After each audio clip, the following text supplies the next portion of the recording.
जय श्री राधे। पूज्य श्री सद्गुरुदेव भगवान के चरणों में प्रणाम। ध्यान अवस्था में प्रभु से वार्तालाप।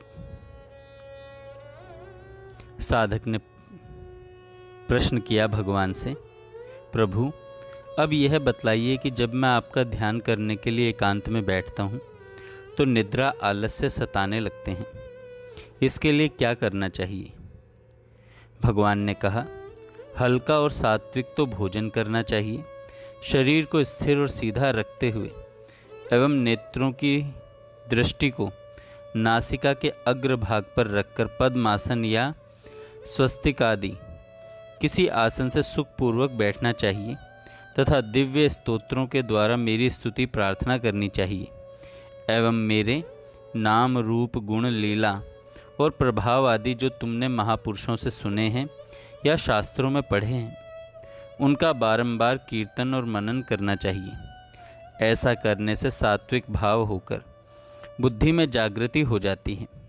फिर तमोगुण के कार्य निद्रा और आलस्य नहीं आ सकते। साधक ने कहा, भगवान आपने गीता में कहा है कि मेरा सर्वदा निरंतर चिंतन करने से मेरी प्राप्ति सुलभ है, क्योंकि मैं किए हुए साधन की रक्षा और कमी की पूर्ति करके बहुत ही शीघ्र संसार सागर से उद्धार कर देता हूँ।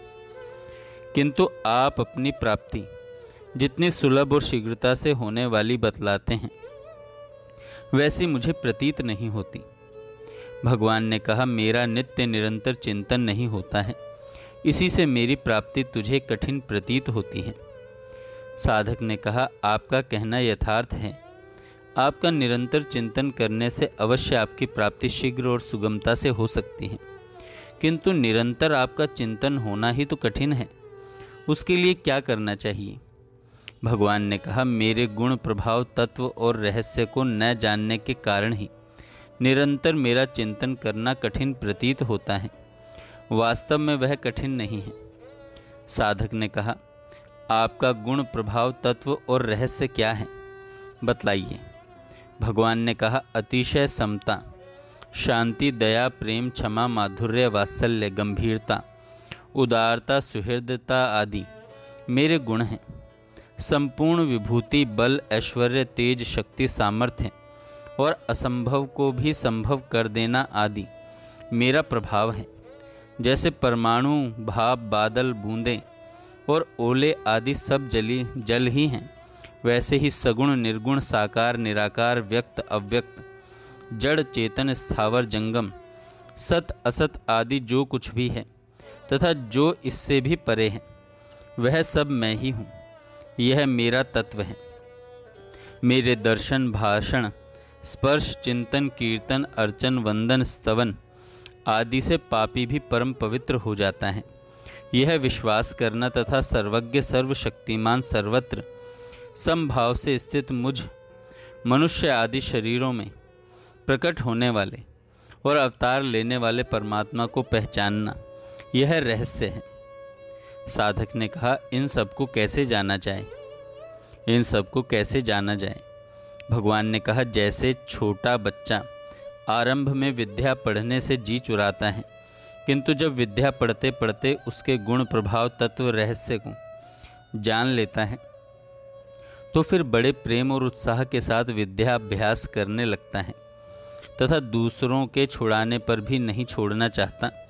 वैसे ही सत्संग के द्वारा मेरे भजन, ध्यान आदि का साधन करते करते मनुष्य मेरे गुण, प्रभाव, रहस्य को जान सकता है। फिर उसे ऐसा आनंद और शांति मिलती है कि वह छुड़ाने पर भी नहीं छोड़ सकता। साधक ने कहा, प्रभु क्या आपका निरंतर चिंतन रखते हुए आपकी आज्ञा के अनुसार शरीर और इंद्रियों के द्वारा व्यापार भी हो सकता है। भगवान ने कहा, दृढ़ अभ्यास से हो सकता है।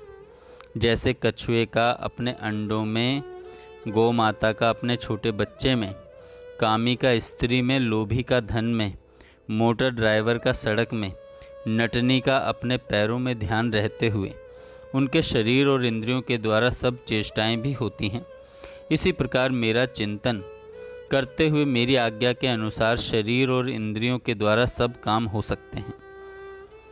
आपकी आज्ञा क्या है प्रभु।